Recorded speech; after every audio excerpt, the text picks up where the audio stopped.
successful run in the canoe.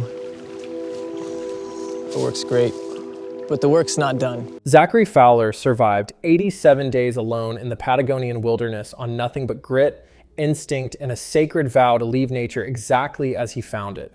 A vow he apparently filed away by the time he was back in the woods with a camera crew of his own. 2 years after his win, he was accused by Parks Canada of poaching protected trout, discharging a firearm, and flying a drone through a national park he had once treated like a cathedral on live television. Charges that eventually earned him an active arrest warrant when he didn't bother showing up to answer for them. $500,000 bought America a survival champion who couldn't survive a background check. I'm gonna do a little exploration. I'm in low water right now. Alone sold itself as the one survival show that wasn't lying to you. A genre built on staged tears and manufactured tribal councils suddenly replaced by a person, a backpack, and nature's total indifference to the concept of good television. Fast or agile. I'm gonna go to this beach first. That was the pitch right up until the show's own poster boy got accused of treating the wilderness he'd supposedly mastered as something worth looting the second the red light turned off. Somewhere between season 1's quiet authenticity and season 3's poached cutthroat trout, Alone stopped being a show about surviving nature and became a show about surviving the consequences of its own marketing. Water just come up like 6 inches. Huge tidal shifts. And Fowler wasn't even the first sign of trouble.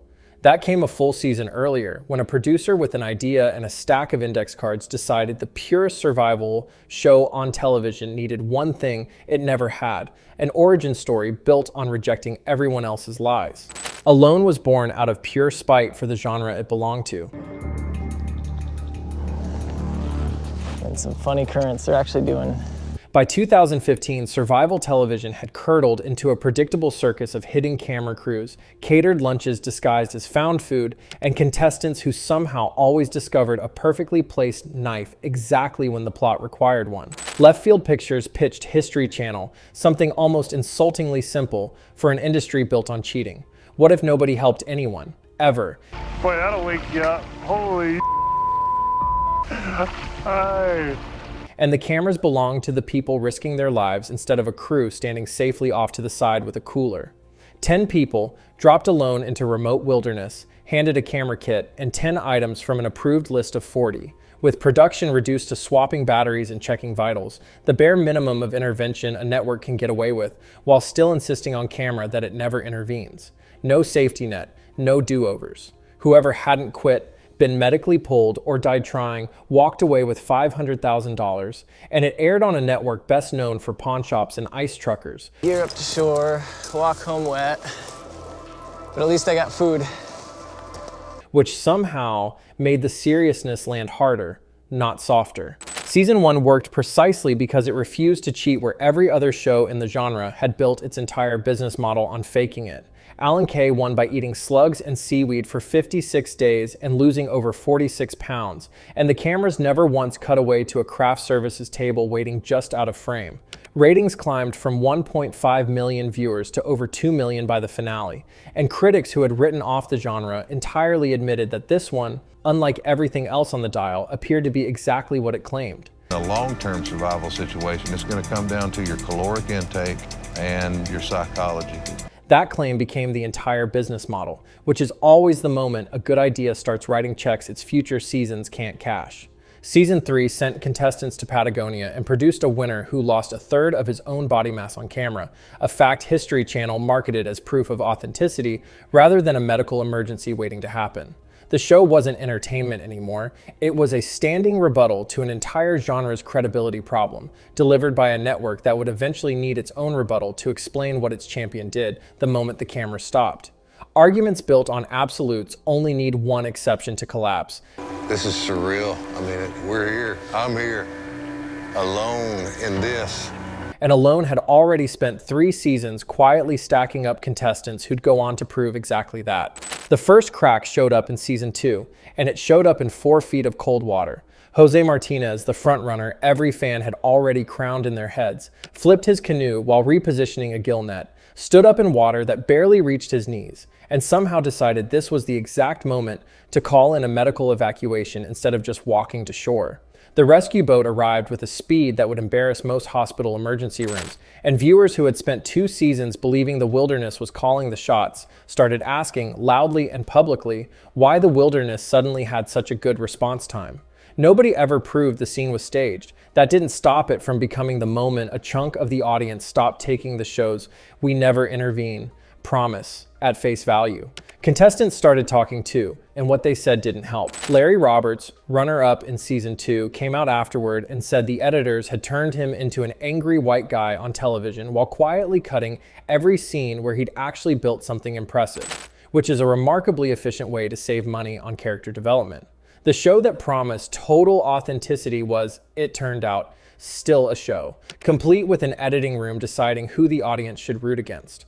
Alone had marketed itself as the one program immune to the manufactured villain, and here was a villain being manufactured in real time, out of a man who'd done nothing worse than come in second. I'm gonna change and build a boat.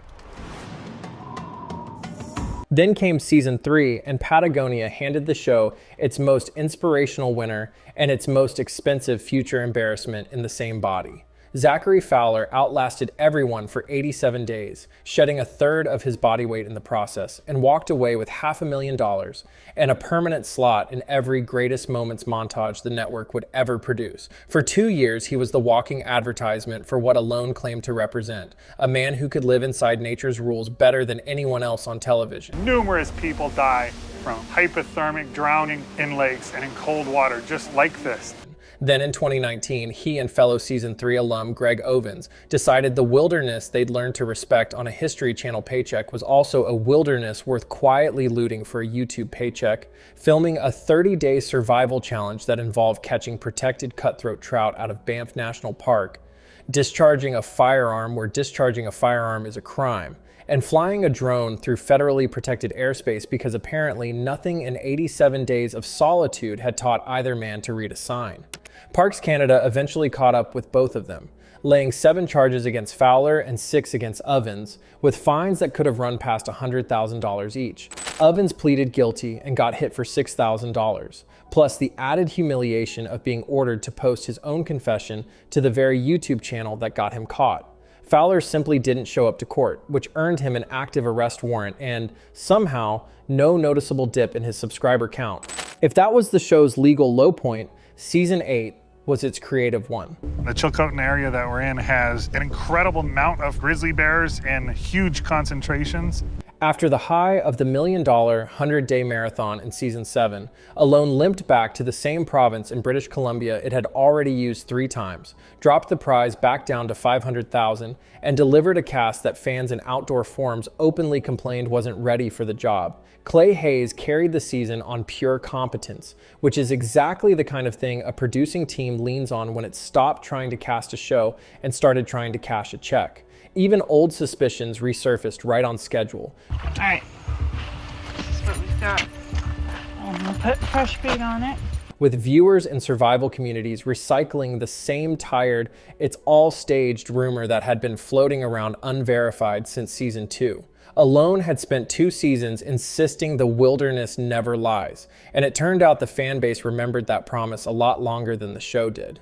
And then, having apparently learned nothing about the value of restraint, the network decided the solution to declining goodwill was more product. In the summer of 2022, Alone launched not 1 but 2 spin-offs simultaneously, Alone Frozen and Alone The Skills Challenge, flooding the same viewers who'd spent 7 years praising the show's patience with an entirely new relationship to franchise fatigue. Frozen was supposed to showcase 6 of the show's toughest returning veterans surviving 50 brutal days in Labrador.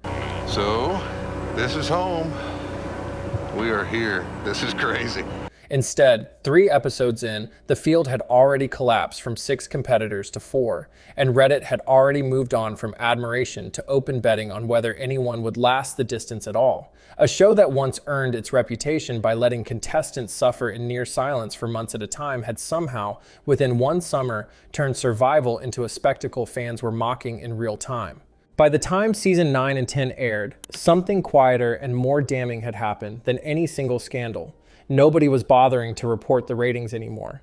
Not because they'd gone up, because a show that once treated its own numbers like proof of a cultural moment had become a show nobody outside its dwindling core audience was tracking closely enough to publish a headline about, which raises an uncomfortable question for a program built entirely on the promise of survival. What happens when the thing that's actually dying isn't a contestant, but the audience's interest in watching one more? Here's the structural problem. Nobody at history wants printed on a whiteboard. Alone was never built to survive its own success because the entire appeal depended on scarcity. And scarcity is the first thing a network sacrifices the moment a show starts making money. One season a year, one location, one group of strangers slowly disappearing into silence. That was the formula that made people believe they were watching something rare. 2 spin-offs in a single summer wasn't an expansion of that formula. It was a demonstration that the formula was negotiable the whole time. The ratings did the talking that the network wouldn't. Season 1 launched with 1.5 million viewers and climbed toward 2 million by finale night. It's gonna be chaos. Probably gonna go swimming. Numbers that made a niche survival show look like appointment television. By season 12, daily audience measurements were logging the show at roughly 489,000 viewers. Fewer people than show up for a mid-tier Twitch stream for a show that once outdrew half of primetime cable. That's not a dip. That's a show that quietly lost 3/4 of the people who once cared whether Alan Kay would find another mussel to eat, and it happened gradually enough that nobody at the network had to answer for it in a single dramatic headline. The international expansion should have been the escape hatch, and instead it became its own small comedy of broken promises. Alone Australia built a genuine identity around one very specific claim, that it was an Australian show, filmed in Australian wilderness, by Australians, for Australians. Every minute that passes, you're losing weight. Then in 2024, producers quietly moved production to New Zealand because Tasmania's hunting regulations were too strict to sustain the format. And Australian fans reacted the way you'd expect anyone to react when told the thing named after their country doesn't actually happen there anymore. A franchise built entirely on the premise of we don't fake it had just relocated its flagship international spin-off for reasons of convenience, and then hoped nobody would notice the geography didn't match the branding. Every crack from earlier seasons, the Martinez tap-out, the Roberts editing complaint, Oven's conviction, and Fowler's outstanding warrant had already taught a chunk of the audience to watch Alone the way you watch a magician you've caught palming a card once, permanently and helplessly suspicious, which meant the show hit its ratings slide with a trust account already overdrawn. What's left now is a show still technically alive, still dropping 10 people into increasingly exotic locations, still promising the same raw authenticity it promised in 2015. I just landed on a clam beach. This is a great sign. Except fewer people are around to hear the promise, and the ones who are stuck around are watching for something the show itself has never had the courage to admit. For about 3 seasons, Alone actually pulled off the impossible, a reality show that made you believe the wilderness itself was the only producer in the room. No hidden crew, no manufactured rivalries, just a person, a camera, and the genuine possibility of quietly starving to death on basic cable. That's not nothing. That's the closest this genre has ever come to honesty, and for a while it earned every bit of the trust it was asking for. Then the show did what every successful format eventually does. It started trusting the brand more than the audience. It crowned a champion for a record-setting stretch of televised virtue, and 2 years later watched him get hit with Parks Canada charges and an outstanding arrest warrant for poaching the same wilderness he'd once been paid to respect. It doubled its product line in a single summer like scarcity was a rookie mistake instead of the entire reason anyone cared, and kept the word Australia on a show it quietly filmed in New Zealand because the paperwork was easier. Something had changed. A show that once made millions believe 10 strangers could survive alone in the wild couldn't survive its own spin-offs, its own convicted alumni, or its own ratings chart. So here's the real survival question.